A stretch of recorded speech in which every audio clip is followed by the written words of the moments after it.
إلى هذه خلقنا تنسل إلى حضرة نبي المصطفى رسول الله وإلى إخوانه من الأنبياء المرسلين والشهداء والصالحين والملائكة المقربين خصوصا Syahana Al-Akbar Junaid Al-Baghdadi wa khususan yang santri malam Syahib Abdul Halim Bisra Mambai Kabir Muwajjah Jumba Duratul Walim Al-Fatihah.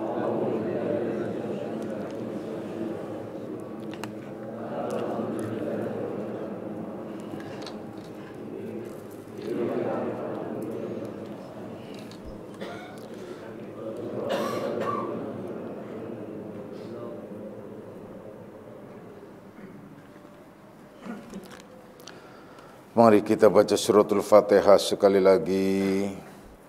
Kita jadikan doa suratul Fatihah itu untuk keluarga kita yang sudah almarhum, almarhumah, dan juga saudara-saudara kita, terutama ialah saudara seiman tentunya, dan khususnya kita doakan almarhumah yaitu Mariza binti Zainal, yaitu istri dari saudara Ari Rosman, yaitu Salikin dari Pondok Gede, yang wafat pada hari Kamis malam, 14 November 2019, dan sudah tadi pagi dirapihkan oleh ibu-ibu Kipas. Alhamdulillah ya, ibu-ibu Kipas itu ialah kaum ibu pesantren Akmaliyah Salafiyah, menangani setiap ibu-ibu atau istri kalian atau keluarga kalian yang wanita itu ingin dirapihkan oleh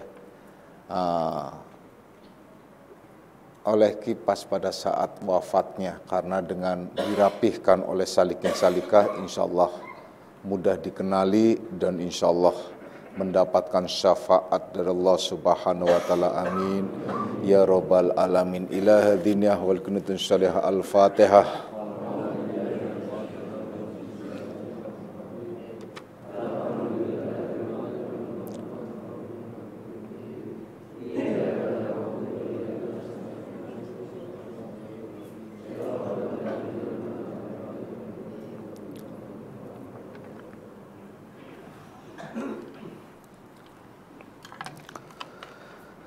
Assalamualaikum warahmatullahi wabarakatuh.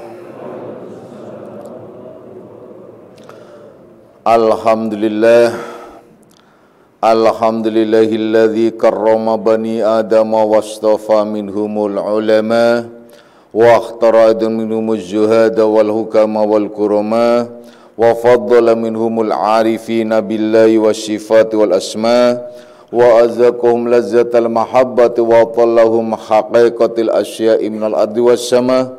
Wassalatu wassalamu ala sayyidina Muhammadin khatamil anbiya alladzi khuliqa min zatihi wa minhu jami'ul asya, wa ala alihi wa ashabis sadatil awliya wa ala tabi'in wa tabi'it tabi'ina lahum bi ihsanin ila yaumil jazaa. Subhanaka la ilma lana illa ma 'allamtana innaka antal alimul hakim. Wala haula wala quwwata illa billahil aliyil azim. Amma ba'd. Ma'asyiras salikin, kaum bapak dan kaum ibu jamaah pesantren Akmaliyah, anak-anak ruhaniahku semuanya, baik yang hadir secara jasmani maupun nafsani, baik yang mendengarkan langsung di pesantren Akmaliyah maupun yang melalui radio online Akmaliyah. InsyaAllah mudah-mudahan di malam hari ini kita bersama-sama mendapatkan limpahan rahmah, maghfirah serta hidayahnya. Amin ya rabbal alamin. Anak-anakku semuanya, mari kita lanjutkan kajian kita di dalam membahas kitab Syarah Hikam Ibnu Athaillah. Namun sebelumnya mari kita jernihkan terlebih dahulu akal pikiran kita, jiwa dan hati kita dari segala macam persoalan dunia yang terkadang membuat keruh, bahkan bisa menggelap gulitakan akal pikiran kita. Oleh karenanya, jernihkan dengan zikir, fokus, duduk seolah-olah kalian semua sedang berhadap dengan Allah Subhanahu wa Ta'ala. Itu lebih baik bagi kalian jika kalian mengetahuinya. Anak-anakku semuanya, pada kajian yang lalu telah dibahas la tatlubu minhu ayyukhrijaka min halatin liyasta'milaka fima siwaha falau aradaka lasta'malaka min ghairi ihrajin. Yakni, jangan engkau menuntut daripada Allah Subhanahu wa Ta'ala bahwa mengeluarkan dirimu gitu dari segala macam pekerjaan atau dari suatu hal kepada hal lainnya. Karena sesungguhnya tentunya saja ialah tidak layak bagi orang-orang yang semacam itu. Jadi jangan engkau meminta kepada Allah Subhanahu wa Ta'ala supaya engkau dipindahkan dari satu hal ke hal lain.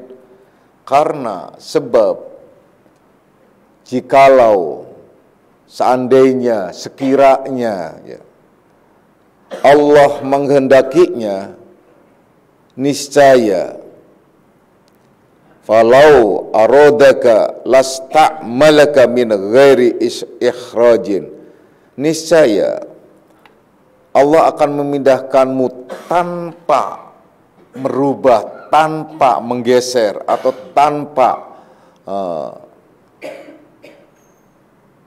menjadikan keadaanmu yang lama itu berubah. Jadi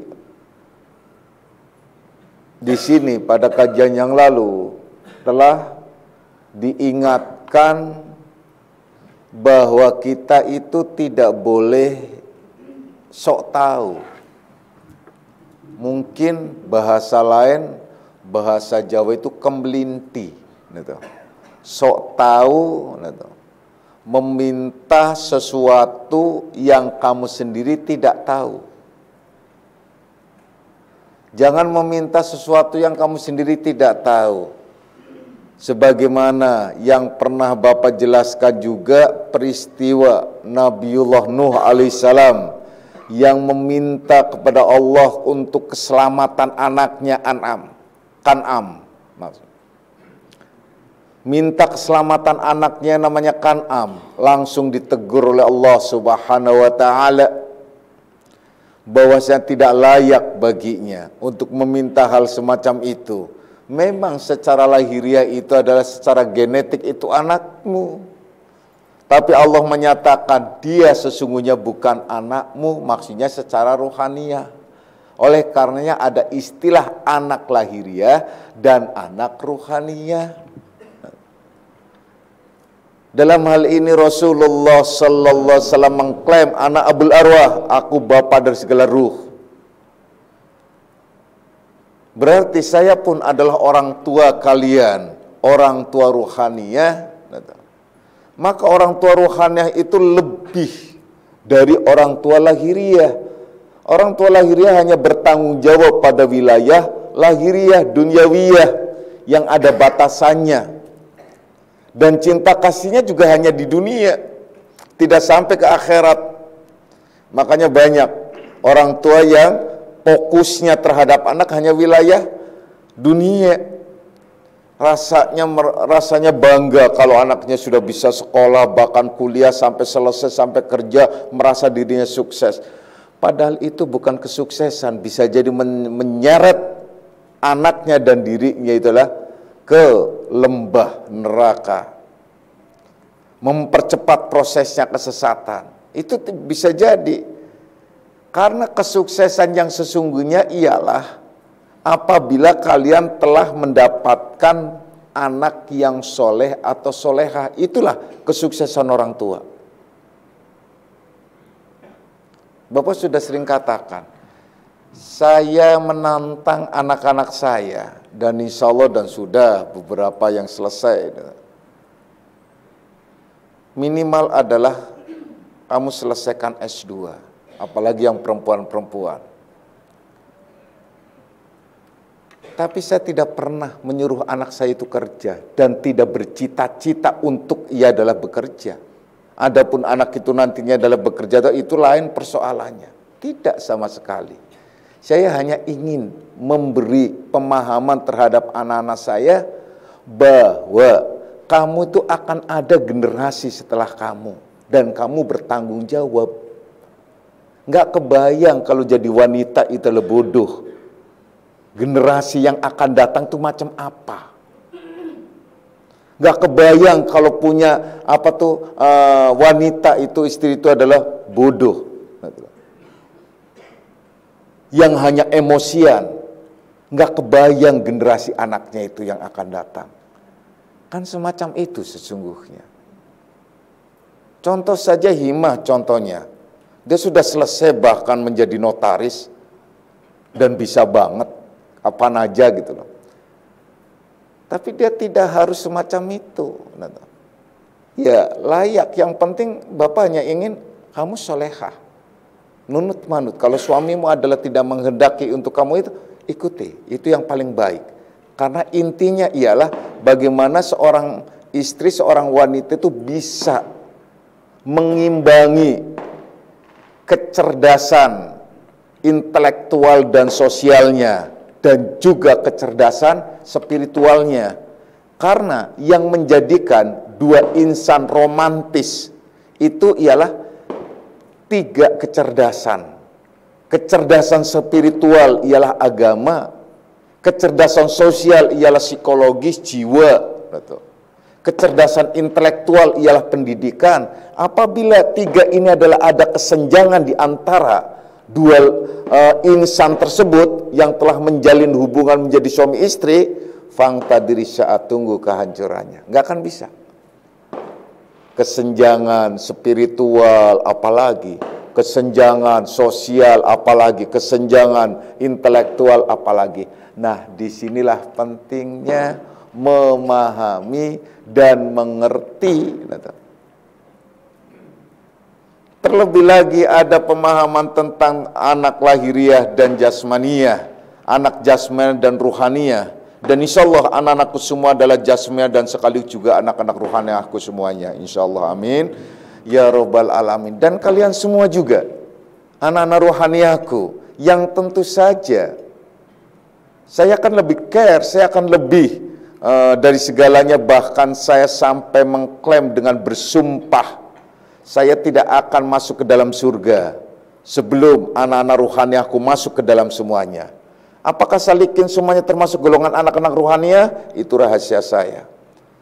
Boleh tanya dong Pak? Boleh. Apakah saya adalah anak ruhaniah? Semoga saja. Nah itu. Loh iya, kalau ditanya semacam itu, bagaimana? Silahkan kalian merebut cinta kasih bagi sang kekasih. Bagaimana caranya merebutnya? Kalian sudah punya cara. Benar nggak sih kalian anak-anak ruhaniahku? Tanda-tandanya sederhana kok. Anak-anak ruhaniahku itu tidak akan sedikit pun zon terhadap saya. Itu ciri khasnya. Kalau ada zon terhadap saya, itu berarti mungkin anak ruhaniah tapi kelasnya jauh kastanya gitu loh.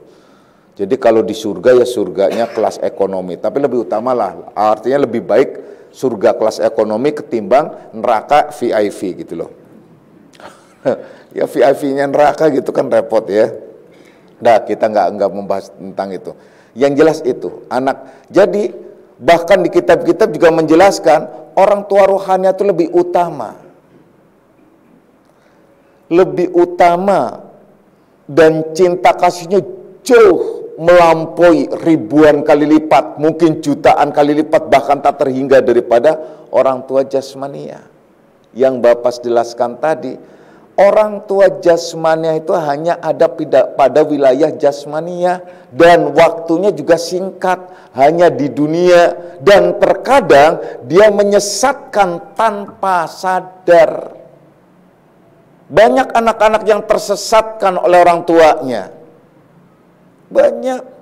Sebagai contoh, meninabobokan dengan harta bendanya, membiarkan anak-anak itu tidak ngaji, membiarkan anak-anak itu namanya blingsatan dan berani.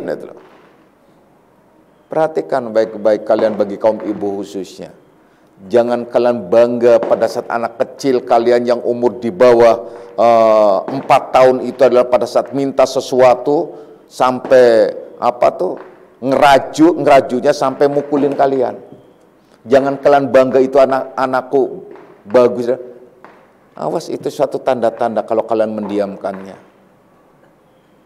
Itu sudah pembentukan psikologis yang bahaya itu. Ada masa-masanya di mana kalian harus menekan dan mengarahkan. Kalau kalian mendiamkan dan saya pernah lihat seorang ibu yang anaknya begitu nangis, histeris, kemudian mukulin mukanya maknya itu santai gitu loh. Saya nggak habis pikir kebodohan wanita itu. Bukan itu berarti sabar loh. Itu sudah mulai membuka pintu kesesatan bagi anaknya. Karena dengan membiarkan semacam itu tumbuh dan itu sudah merekam di dalam diri. Sementara Al-Quran menyatakan kalimat aja nggak boleh. Tapi kini masih anak, justru mulai dari anak sedini mungkin harus sudah bisa. Sudah bisa ditetapkan di dalam hati kultusnya dan mensugesti anak itu bahwa orang tua adalah segala-galanya baginya. Itu harus semacam itu. Kita lebih jauh lagi sana. Jadi maksud Bapak, jangankan ya orang-orang yang meminta, Nabiullah Nuh saja sempat meminta tentang anaknya, padahal kata Allah itu bukan anaknya. Kan bingung. Maksudnya secara rohaniah bukan anaknya, secara jasmaniah oke, itu adalah anaknya. Jadi jangan engkau meminta sesuatu yang engkau tidak tahu. Jangan engkau minta dipindahkan dari satu tempat ke tempat lain sementara engkau tidak tahu. Jangan engkau meminta harta benda yang berlimpah sementara engkau tidak tahu harta benda itu akan menjadi proses kesesatanmu atau macam apa. Percayalah, Allah akan memberikan sesuatu apapun terhadap hamba-hambanya sesuai dengan kebutuhan hamba itu. Bukan memberikan sesuai dengan keinginan nafsu hamba itu. Jadi apabila kalian meminta sesuatu yang kalian tidak tahu, itu yang bahaya. Nah sementara semua orang itu selalu minta, pertama sehat, kedua bahagia, ketiga berlimpah harta, keempat banyak turunan dan lain sebagainya. Ini kan sebenarnya permintaan yang standar. Tapi pada saat kalian meminta dengan kesungguhan kalian, tanpa menyerahkan kepada Allah, itu yang paling bahaya. Kalian minta, ya Allah berikan saya harta benda yang berlimpah. Karena kalian bukan seorang nabi, tentu saja tidak akan ditegur langsung. Tapi kalau kalian seorang nabi pasti akan ditegur langsung. Seorang arifin billah pasti akan mendapatkan tegurannya pula. Nah kalau kalian orang biasa tentu saja akan mendapat tegurannya melalui bimbingan. Bimbingan seorang mursyid, bimbingan gurunya, dan berbagai macam tanda-tanda yang ada di sekitar kalian. Nah oleh karenanya, jangan engkau meminta sesuatu apapun yang kamu sendiri tidak tahu. Jangan engkau meminta sesuatu terhadap Allah apa yang kalian sendiri adalah tidak faham. Tapi saya minta harta benda Pak supaya saya itu bisa beribadah. Bukan begitu. Doa sebenarnya doa, kalau kalian mau doa yang bagus itu doa, coba kalian lihat terjemahannya, doa saat selesai sholat duha. Itu bagus. Doanya bagus. Artinya menyatakan jika itulah baik untukku, masa depanku, agamaku, dan seterusnya, dan seterusnya. Dekatkanlah, jauhkanlah, dan lain sebagainya. Dalam hal rezeki. Itu kalau kalian tahu tentang arti dan memahami doa-doa tersebut, maka doa-doa yang paling baik pula ialah doa-doa yang terkandung di dalam Al-Quran, doa-doa yang terkandung di dalam Al-Hadis, dan banyak lagi. Kalau mau berdoa, namun kendati pun di dalam Al-Quran pun hadis, itu bukan berarti bagus untuk kalian. Tergantung sikap dan niat kalian pada saat berdoa dan memintanya. Itu loh. Allah menyatakan memang minta kepadaku ud'uni astajib lakum. Niscaya akan aku kabulkan. Tapi jangan kemudian itu difahami secara letterlek, hanya harfiahnya saja.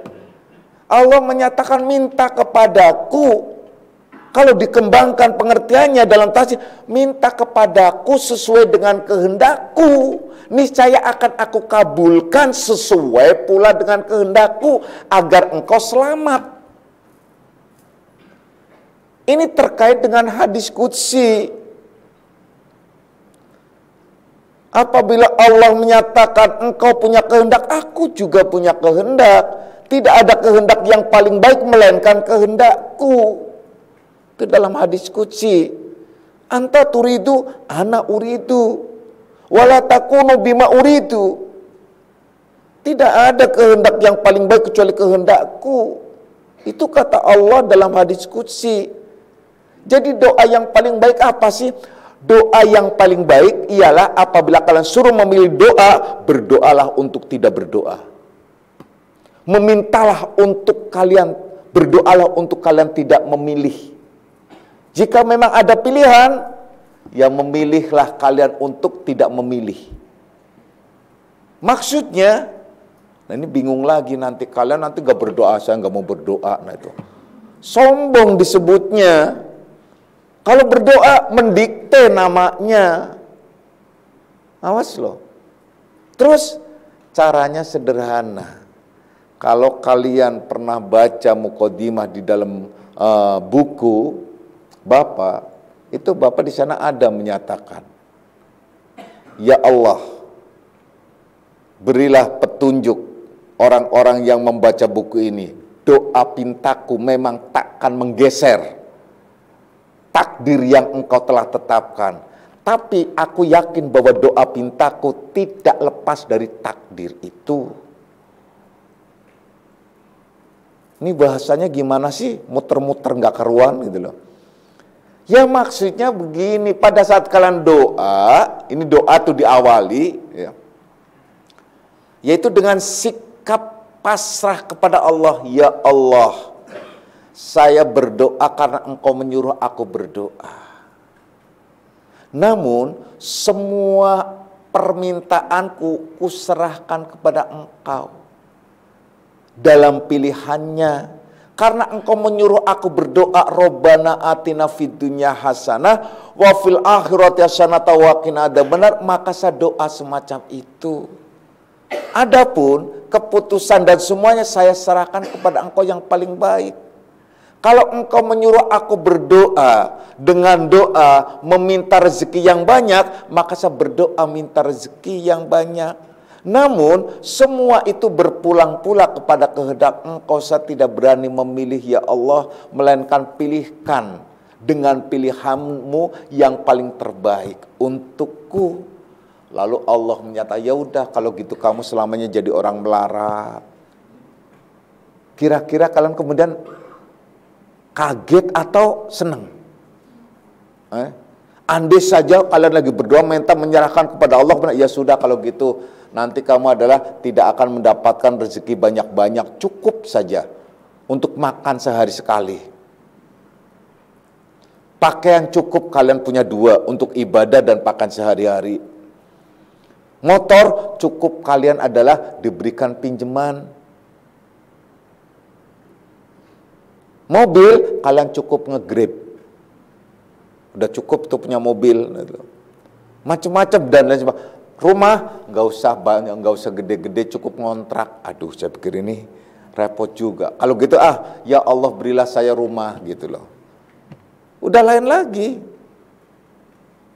Menentukan, karena rezeki itu tidak selamanya akan menjadikan kalian itu baik terhadap Allah.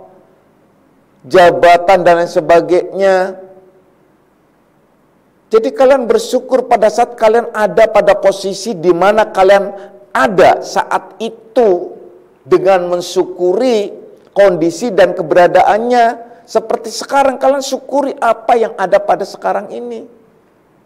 Dengan kondisi yang seperti sekarang, kalian bisa duduk bersama-sama di majelis zikir, kalian bisa menerima ilmu, kemudian kalian menikmatinya. Itu sudah lebih dari segala-galanya, dan syukuri itu semua. Kalian bisa duduk bersama-sama di sini. Kalau kalian berdoa minta jadi pejabat, jadi akhirnya jadi pejabat sumpamanya. Setelah jadi pejabat, apa ya mungkin kalian bisa duduk bersama-sama di sini? Belum tentu. Apa ya mungkin kalian akan sholat berjamaah terus? Belum tentu. Apakah ya mungkin kalian akan tetap sabar apabila tidak dilayani? Belum tentu. Karena sudah nikmat. Udah artinya istilahnya tuh sudah di zona komfort.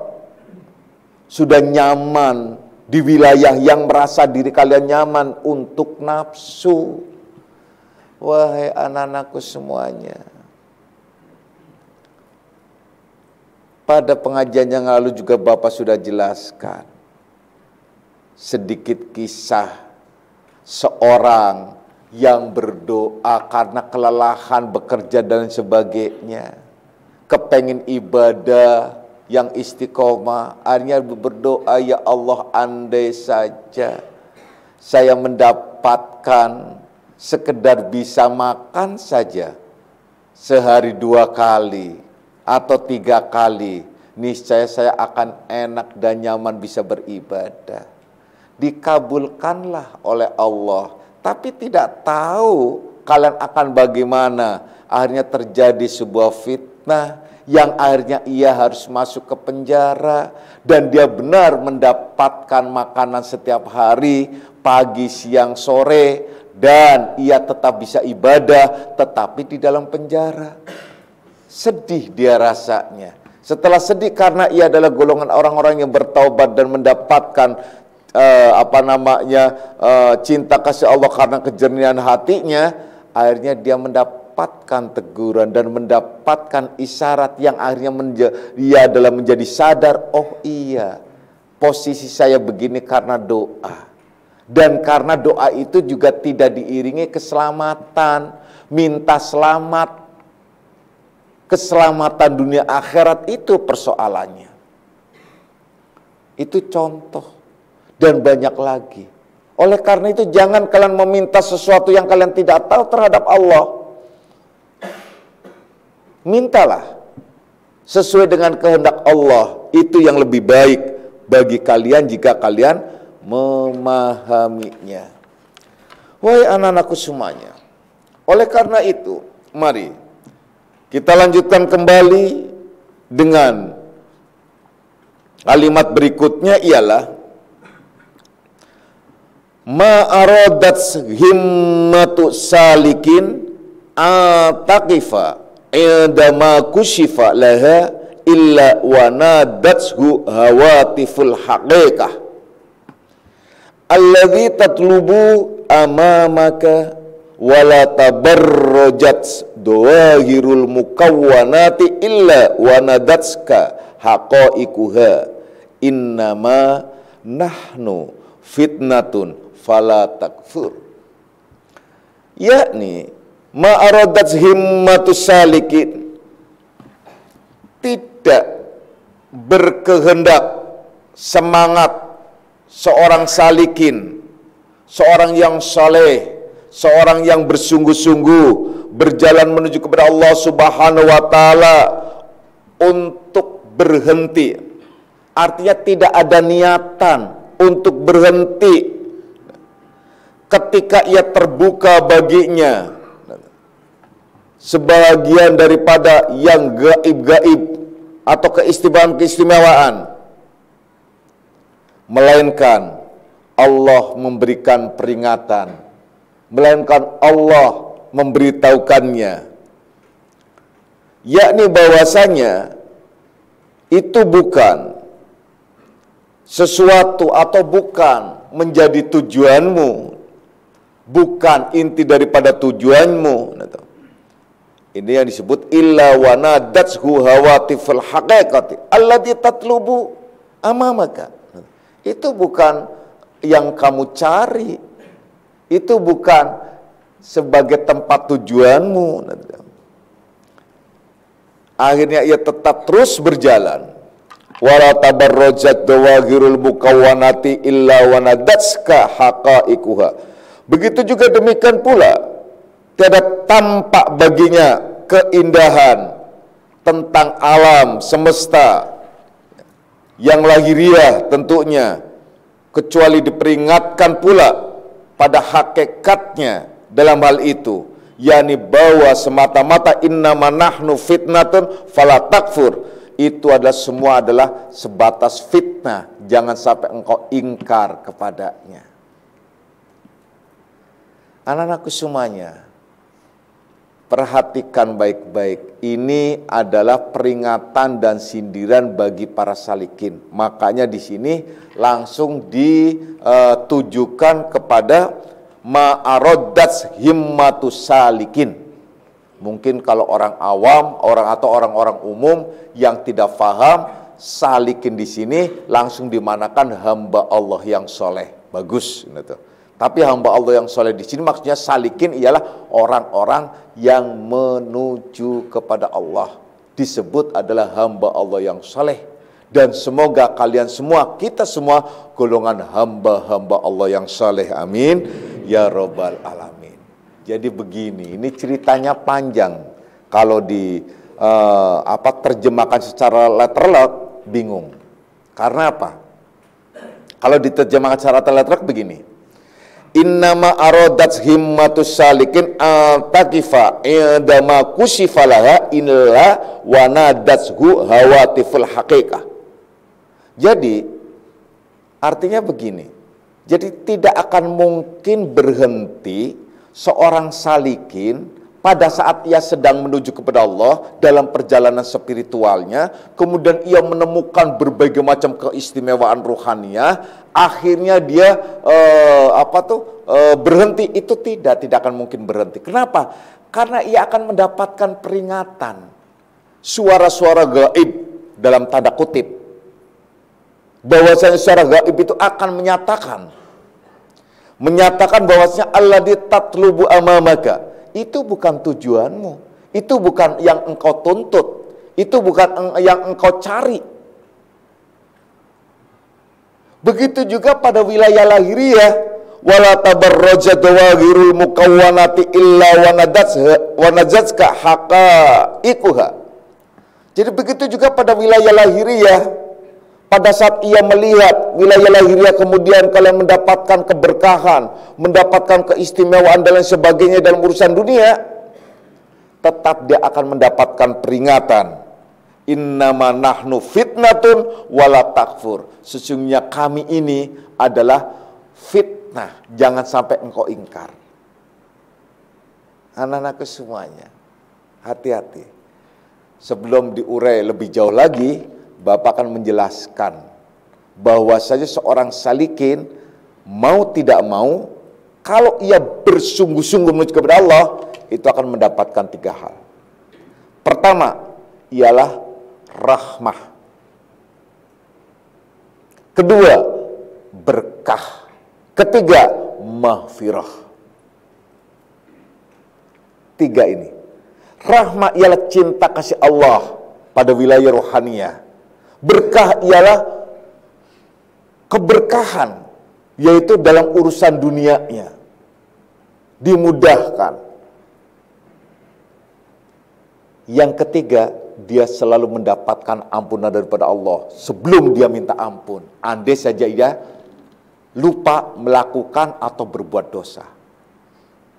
Jadi sebelum dia minta ampun, sebelum dia minta ampun untuk maksud taubat, baru dia mengucapkan istighfar, Allah sudah mengampuni dengan istighfar itu. Artinya dimudahkan mendapatkan ampunan dari Allah Subhanahu wa taala. 3 hal.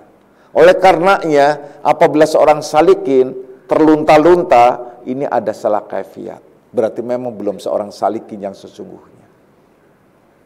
Ingat, rahmah adalah cinta kasih pada wilayah batiniah.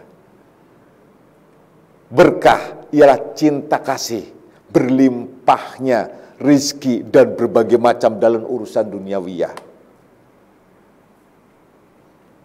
Yang ketiga ialah ampunan, di mana ia selalu mendapatkan ampunan dari Allah apabila dia ada kekhilafan dalam melakukan apa saja atau kesalahan-kesalahan tertentu. Camkan itu baik-baik. Dah, kita lanjut pada pengertian di sini. Kemudian, seorang salikin ialah seorang yang selalu menuju kepada Allah Subhanahu wa taala. Dijelaskan di dalam berbagai macam, bahkan kitab-kitab, itu semua apa saja yang dia lakukan itu pasti mengandung energi dan sekaligus dia mendapatkan dari energi itu dalam bentuk maunah atau karomah. Mungkin kalau orang-orang yang beriman seorang salikin disebut maunah, itu resiko. Resiko orang yang berjalan menuju kepada Allah itu lalu mendapatkan maunah, anugerah dari Allah Subhanahu wa taala. Anugerah itu boleh disebut juga karomah, keistimewaan. Apa saja kalau istiqomah melakukannya itu akan mendapatkannya. Makanya di dalam kitab Badrun Nafis juga pernah dijelaskan, al istiqomatu kharumin alfin karomah. Istiqomah itu lebih baik daripada 1000 karomah. Maka dari itu Bapak wanti-wanti dan terus ngajak kalian untuk istiqomah. Istiqomah di dalam ngajinya, istiqomah di dalam menjalankan perintah-perintah Allah, istiqomah di dalam kalian menjalankan kaifiat-kaifiatnya. Istiqomah yang paling penting itu istiqomah. Apa saja kalau dilakukan secara istiqomah akan membuahkan hasilnya. Dapat yang disebut natijahnya, buahnya itu kalau istiqomah. Tapi kalau tidak istiqomah malah jadi berantakan. Mungkin disebut kemlekeren. Nah, ngerti kemlekeren? Kalau orang sana bilang, kalau di di Jawa itu, di Brebes itu kalau ada istilah kemanjon. Kemanjon itu untuk istilah singkong. Singkong itu kalau di mateng enggak, mentah juga enggak. Jadi pada saat ngerebusnya juga enggak mateng, atau bakarnya juga enggak mateng. Kalau dibakar seumpamanya enggak sempurna matengnya, itu namanya kemanjon. Kemanjon itu kalau dimakan itu bikin masalah. Perut bisa jadi kembung atau bisa jadi mencret dan lain sebagainya. Masih mending mentah sekalian. Singkong mentah itu bisa jadi obat. Mateng bisa jadi kenyang. Itu udah pasti itu. Ya. Tapi kalau kemanjon itu nggak jadi kenyang, malah jadi mules itu perut. Kemanjon itu istilahnya.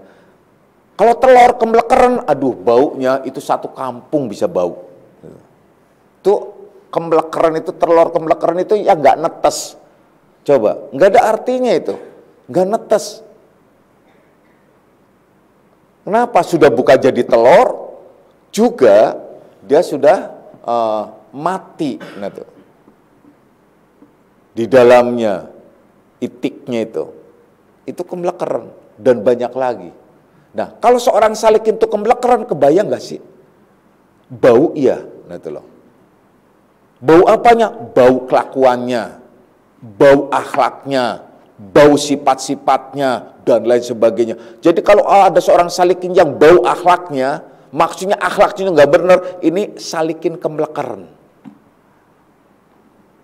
Camkan itu baik-baik. Jadi kalau ada seorang salikin, dia ngaku dirinya adalah sudah torek ini, kemudian dia nggak melakukan berbagai macam ibadah, kemudian akhlaknya juga rusak, ini namanya salikin kemlekaran.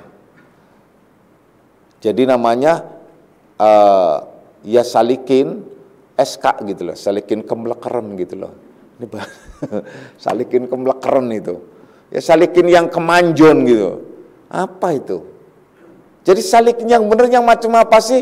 Yang membentuk akhlaknya itu baik karena ia melakukan berbagai macam ibadah, istiqomah. Karena ia akan mendapatkan 3 hal tersebut, ialah rahmah, berkah, dan maghfirah. Nah, di sini seorang salikin yang istiqomah, pertama di sini dijelaskan, dia itu apabila berjalan menuju kepada Allah istiqomah, dia akan mendapatkan keistimewaan-keistimewaan. Bahkan dia dibukakan pintu-pintu hakikat. Dia mendapatkan pengalaman ruhaniyah. Tidak menutup kemungkinan dia mendapatkan pengalaman ruhaniyah sebagaimana Rasulullah Sallallahu Alaihi Wasallam telah mencontohkan dan menghabarkan pada peristiwa Isra dan Mi'rajnya. Catat baik-baik. Kalau kalian ingin melihat karakter seorang salikin, ialah lihat firman Allah di di ayat pertama pada surat Al-Isra. Itu kelihatan banget, dan itulah yang sesungguhnya seorang salikin yang diperjalankan oleh Allah. Subhanaka, Maha suci Engkau ya Allah, yang telah apa? Subhanalladzi asra, Maha suci Allah yang telah memperjalankan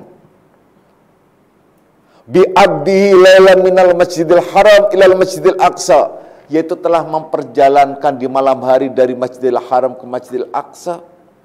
Yaitu dari, kalau itu adalah secara lahiriah, iya persis begitu. Dari Masjidil Haram dalam arti Ka'bah, Masjidil Aqsa ialah Palestina. Makna yang hakiki ya dari Masjidil Haram, Baitullah. Yang dikehendaki bukan sebatas Ka'bah, ialah yang disebut hati. Karena hati qalbu mukmin Baitullah, hatinya orang mukmin itu rumah Allah. Yang bisa di sini adalah hudurullah, hadirnya Allah di dalam hati. Maka yang dikehendaki minal Masjidil Haram ila Masjidil Aqsa ialah ke seluruh anggota organ tubuh kita. Yang berarti diawali apa cara perjalannya? Mulai dari niat yang ikhlas dalam segala apapun, perbuatan apapun, ibadah apapun, hingga akhirnya membentuk akhlakul karimah di dalam kehidupan sehari-hari terhadap kehidupan tersebut nyata, nah tuh, jelas. Itu yang sesungguhnya. Di situ digambarkan kalau dia niatnya benar, kemudian dia benar ibadahnya, berproses, perjalanan ibadahnya itu berproses namanya. Masjidil Aqsa-nya ialah akhlak, yaitu organ tubuh. Jadi niat, kemudian ia melakukan berbagai macam ibadah.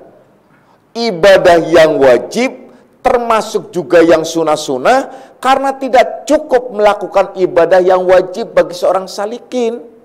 Ma taqarraba ilayyal mutaqarribuna bimisli al-akhir. Hadis itu, hadis qudsi. Jadi tidak cukup orang yang mendekatkan diri kepada Allah itu hanya sekedar melakukan yang faraid saja, yang fardu-fardu saja, melainkan ia juga melaksanakan, mendawamkan, membiasakan yang nawafil, yang sunnah-sunnah. Zikir itu sunnah, sholat rawatib itu sunnah, sholat malam itu sunnah, dan banyak lagi yang dilakukan yang sunnah-sunnah. Itu loh maksudnya. Jadi tidak cukup hanya sekedar yang wajib-wajib, terus dijalankannya. Jadi apabila dia sudah istiqomah menjalankannya, maka tidak menutup kemungkinan Allah membukakan pintu-pintu gaib, pintu-pintu keistimewaan, di mana ia adalah diberitahukan perjalanan itu keistimewaan-keistimewaan. Nah, di sepanjang perjalanan itu Allah menggambarkan seorang salikin itu apa sih? Barokna haulahu. Keberkahan di sepanjang perjalanan itu. Jadi nggak usah khawatir kalian kelaparan. Yang penting tetap usaha dan ikhtiar. Utamakan akhiratmu. Namun wala tansa nasibaka minad dunya. Utamakan akhiratmu. Namun jangan sampai melupakan tentang urusan duniamu. Karena urusan duniamu itu adalah satu satu rangkaian, di mana rangkaian itu tidak boleh diputuskan. Bukan berarti kalian suruh diam, peluk dengkul, tidak. Di samping kalian jalan, di samping kalian tetap toriko, tapi tetap kalian juga tidak boleh mengabaikan urusan dunianya. Karena Allah melimpahkan keberkahan di sepanjang perjalanan itu. Bukan sebatas itu saja, ternyata linuriyahu min ayatina. Nur Allah. Allah menerangkan, Allah menjelaskan, Allah menggambarkan di sepanjang perjalanan itu tanda-tanda kebesaran Allah yang menjadi petunjuk perjalanan sampai kepadanya. Nah, pada saat kalian berjalan menuju kepada Allah istiqomah, tidak menutup kemungkinan Allah memberitahukan anugerah tersebut pada saat apa sih? Ialah pada saat kalian sedang toriko, pada saat kalian sedang zikir malam hari, Allah memberikan gambaran dan berbagai macam keistimewaan. Tapi pada saat itu pula kalian akan ditegur, akan diberitahukan kalau kalian terlena. Contohnya terlena, kalian melihat keistimewaan itu yang akhirnya melekat ke dalam diri kalian. Sebagai contoh, pada saat kalian mendapatkan keleluasaan, kemudian kalian akhirnya efeknya melekat ke dalam diri kalian, kemudian kalian mampu berdialog dengan semua yang ada di sekitar kalian, yang akhirnya bisa menjadikan petunjuk apa saja yang akhirnya bisa kalian manfaatkan untuk pengobatan. Ini contohnya, kalian metik daun ini bisa dijadikan pengobatan dan sebagainya. Kalian bisa berdialog dengan sebuah daun, kalian bisa berdialog dengan pohon-pohonan dan buah-buahan apa saja, jadi percampuran dan lain sebagainya, akhirnya menjadi obat-obatan, akhirnya kalian menjadi dukun terkenal. Wah, keren kan? Mau belajar jadi dukun aja, dukun. Bukan dukun itu bukan dipelajari. Itu anugerah dari Allah. Kalau memang kalian istiqomah dan bisa, akan ada langsung petunjuk gitu. Namun ditegur oleh Allah pada saat kalian terlena di situ. Itu bukan tujuanmu.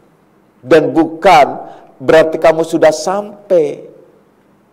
Itu teguran-teguran semacam itu akan ada. Namun banyak yang mengabaikan tegurannya itu karena sudah menikmatinya. Maka banyak orang yang mendapatkan karomah tapi belum makrifah. Karena mengabaikan, tapi ia tidak salah sebenarnya. Cuman dia terhijab, terhenti di dalam perjalanan tersebut. Maka dari itu Bapak sering mengisyaratkan kepada kalian, kalau menuju kepada Allah, jalan terus menuju kepada Allah. Jangan menengok ke kiri maupun ke kanan, apalagi nengok ke belakang. Itu yang dimaksud. Jalan terus. Banyak orang yang terpesona dengan berbagai macam keindahan rohania. Termasuk saya, andai saya terpesona dengan berbagai macam keindahan rohania, saya tidak akan ditunjuk dan ditugaskan untuk kalian seperti sekarang. Dan banyak, banyak sekali, banyak banget kalau kepengin dan mau. Wahai anak-anak semuanya, terus apa saja yang terbuka? rahasia-rahasia ketuhanan, rahasia hakikat itu banyak sekali. Sebagaimana Rasulullah sallallahu alaihi wasallam mendapatkan rahasia hakikat pada saat perjalanan Isra Mi'rajnya, diberitahukan tentang ini, itu, dan sebagainya, termasuk umur dunia dan lain sebagainya, termasuk surga dan neraka dan lain sebagainya. Banyak. Begitu juga seorang salikin diberitahukan, digambarkan. Namun orang yang diberitahukan tentang surga dan neraka itu apabila sudah sampai pulangnya baru tuh. Seperti Rasulullah sallallahu alaihi wasallam pada saat Mi'raj, setelah pulang Mi'raj baru beliau jalan-jalan melihat surga dan melihat neraka. Tapi pada saat Isra beliau diberikan pemahaman dan pengertian, gambaran tentang berbagai macam peristiwa-peristiwa, termasuk melihat berbagai macam orang, melihat karakter-karakter, dan termasuk melihat dunia dalam wujud wanita yang cantik jelita dengan berbagai macam perhiasannya. Disebutkan dan ditanyakan kepada Jibril. Jibril yang menjawab bahwa itulah kehidupan dunia yang menggiurkan. Jangan sampai kamu terpedaya ya Muhammad, menjadikan engkau kufur. Ternyata ada lagi wanita yang sudah nenek-nenek. Nah itu umur dunia. Kenapa tidak kakek-kakek saja kok digambarkannya nenek-nenek? Karena memang yang antik dan unik nenek-nenek. Coba deh lihat mukanya, keriputnya, itu lebih unik daripada laki-laki. Laki-laki itu nyebelin mukanya. Tapi kalau wanita itu kalau makin tua, makin keriputnya banyak, apalagi pipinya melorot, koplok-koplok gitu orang punya. Wah, udah itu makin indah, makin cakep, makin antik gitu loh. Makin unik gitu. Digambarkan wanita gitu. Digambarkan lagi orang-orang yang bekerja keras, memanggul, wah banyak lagi. Bapak tidak akan menceritakan jauh tentang ini. Maksudnya itu perjalanan seorang salikin. Jadi berjalan dan terus berjalan dan akan diberitahukan terus. Namun jangan kalian terpesona juga pada saat Allah memberikan keberkahan secara lahiriah. Kalian diberikan, dimudahkan rezekinya, dimudahkan bisnisnya, macam-macam dimudahkan oleh Allah. Jangan sampai terpesona, jangan sampai kalian terlena yang akhirnya kalian membuat kufur. Ini yang dikehendaki di sini. Wala takfur, fala takfur, jangan engkau sampai kufur. Karena berbagai macam kelebihan-kelebihan yang kalian dapat, tetaplah istiqomah di jalannya, tetaplah kalian menjadi seorang salikin yang menuju kepadanya. Sampai kalian diperjumpakan, ditemui, disambut oleh Allah Subhanahu wa Ta'ala seperti beliau pada saat Isra dan Mi'raj, kemudian disambut oleh Allah Subhanahu wa Ta'ala. Maka setelah itu kalian akan diberitahukan yang lebih istimewa lagi, yaitu wilayah ruhaniyah tidak sebatas hanya hakikat yang ada di permukaan, hakikat yang menjadi rahasia-rahasia, hakikat yang masih pada urusan duniawiyah seperti perjalanan beliau yang horizontal, yang dari Masjidil Haram ke Masjidil Aqsa. Itulah wilayah lahiriah sebenarnya, cuma hakikatnya. Artinya masih tetap ada urusan dunia, cuman yang gaibnya. Berbeda apabila sudah Mi'raj dan sudah diperjumpakan dengan Allah, itu benar-benar di wilayah ruhanianya. Maka beliau melihat sesuatu yang akan datang, surga dan neraka. Pada saat itu beliau tidak mempunyai umat, tapi pada saat itu pula beliau diberitahukan tentang umat-umat yang akan datang, baik yang menikmati di surga atau mendapatkan penderitaan di neraka. Itu keistimewaan-keistimewaannya. Jadi orang-orang yang bersungguh-sungguh menuju kepadanya, itu tetap dia akan mendapatkan teguran dari Allah Subhanahu wa Ta'ala melalui proses tegurannya itu. Kalau kalian seorang salikin yang sudah muntaha, bisa jadi tegurannya adalah langsung melalui isyarat khusus pada wilayah batiniah. Tapi kalau kalian belum menjadi seorang salikin yang hakiki, yang muntaha, kalian akan mendapatkan teguran seorang pembimbing. Itu hakikatnya teguran dari Allah. Itulah maksudnya. Begitu juga pada saat kalian mendapatkan berlimpah rizki, akan mendapatkan teguran juga. Jangan sampai kufur karena itu. Lalu tanda-tanda kufur yang macam apa? Tanda-tandanya kufur itu ialah satu, orangnya itu menjadi pelit. Tidak menginfakkan, membelanjakan sebagian hartanya itu di jalan Allah. Takut miskin, takut kurang. Sehingga ia hanya untuk dirinya, bahkan bukan untuk di jalan Allah. Bukan untuk bekal menuju kepada Allah, malah untuk bekal demi memuaskan nafsunya. Itu tanda-tandanya jadi banyak sekali. Maka dari itu mu'alif di sini menjelaskan sangat jelas sekali. Jadi, kalau seorang salikin yang benar, nih akhirnya, kalau seorang salikin yang benar dan benar-benar salikin, itu tidak akan mungkin berhenti karena keindahan yang dianugerahkan oleh Allah pada wilayah ruhaniyah. Dan juga tidak akan menjadi kufur karena ia mendapatkan keberkahan rizki di dunia. Itu intinya. Itu seorang salikin yang sesungguhnya. Seorang salikin yang sebenarnya.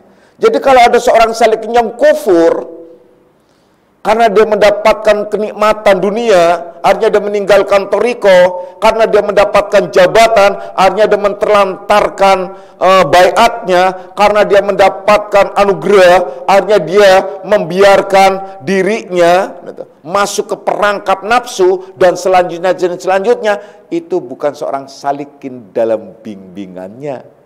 Seorang salikin yang mendapatkan bimbingannya, baik dalam arti langsung, dalam bimbingan yang sesungguhnya, atau bimbingan dalam arti mursyid dan wujud lain dirinya mursyid, dia tidak akan berhenti hanya karena dia mendapatkan anugerah ruhaniyah maupun dia mendapatkan keberkahan lahiriah. Dia tidak akan berhenti karena ia melihat rahasia-rahasia ruhaniyah. Juga dia tidak akan menjadikan kufur karena dia berlimpahnya keberkahan-keberkahan di dunia. Itu. Maka dari itu, mudah-mudahan kita semua golongan orang-orang yang selalu mendapatkan bimbingan dari Allah Subhanahu wa taala. Amin. Ya Rabbal Alamin. A'udzubillahi minasyaitonir rajim. Bismillahirrahmanirrahim. Raditu billahi rabbil alamin wa bi Muhammadin nabiyya.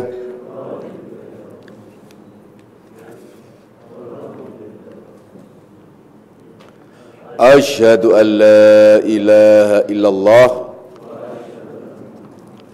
Hadanallahu wa iyyakum ajma'in wa lafu minkum. Wassalamualaikum warahmatullahi wabarakatuh.